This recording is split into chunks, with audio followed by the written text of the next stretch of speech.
31ஆம் தேதி பார்த்தீங்க அப்படின்னா இரவு நேரத்தில் அப்படியே அந்த மேகங்கள்லாம் போயிடும். போனதுக்கப்புறமா எங்க அப்படின்னா கடலூர் பக்கத்தில் லேசான மேகக்கூட்டங்கள் கரைவதற்கான வாய்ப்பு இருக்கிறது.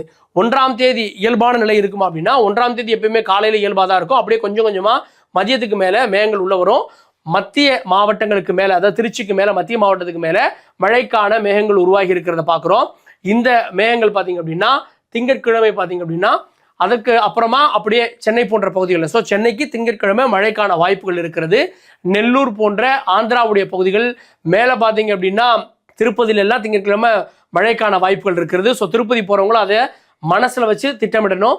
அப்படியே பார்த்தீங்க அப்படின்னா ஆந்திராவுடைய பகுதிகளுக்கும் தெற்கு ஆந்திராவுடைய பகுதிகளிலையும் இங்கெல்லாம் மழை இருக்கும். ஸோ தெலுங்கானாவுடைய பகுதிகளிலையும் மழைக்கான வாய்ப்புகள் இருக்கிறது. செவ்வாய்க்கிழமையினுடைய நிலவரம் என்னன்னா, செவ்வாய்க்கிழமையை பொறுத்த வரைக்கும் நம்ம எப்பவுமே காலையில் லேசாக தான் இருக்கும், இதமாக இருக்கும். மதியம் ஒரு வெயில் வரும், வெயிலுக்கு அப்புறம் அப்படியே இதமான வானிலை மாறும், அப்படியே மழை வந்துவிடும். அதுதான் இந்த சீசன். பார்த்தீங்க அப்படின்னா 12 மணிக்கு லேசாக வந்து காற்று உள்ளே வருகிறது. அப்படியே 12 மணிக்கு அப்புறம் பார்த்தீங்க அப்படின்னா 5 மணிக்கெல்லாம் ஃபுல்லாகவே மேகக்கூட்டங்கள் உள்ளே வந்து விடுகிறது. இந்த ஒட்டுமொத்தமான பகுதிகள், அதாவது எங்கே அப்படின்னா கர்நாடகாவிலையும் மழை இருக்கும், ஆந்திராவிலையும் மழை இருக்கும், கேரளாவிலையும் மழை இருக்கும், புதுவையிலையும் மழை இருக்கும், தமிழகத்தில் பெரும்பாலும் மழை இருக்கும் அப்படின்றதான் இப்போ நம்ம பார்க்கக்கூடியது செவ்வாய்க்கிழமை.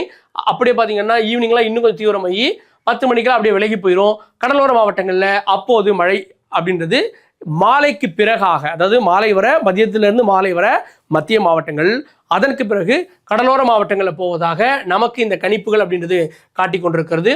ஸோ அவங்க சொல்லியிருக்கிறது படி பார்த்தீங்க அப்படின்னா 5ஆம் தேதி வரை நமக்கு மழைக்கான வாய்ப்பு இருக்கிறது அப்படின்னாலும் கூட ஒரு 3 நாள் வரைக்கும் எதிர்பார்க்கலாம்.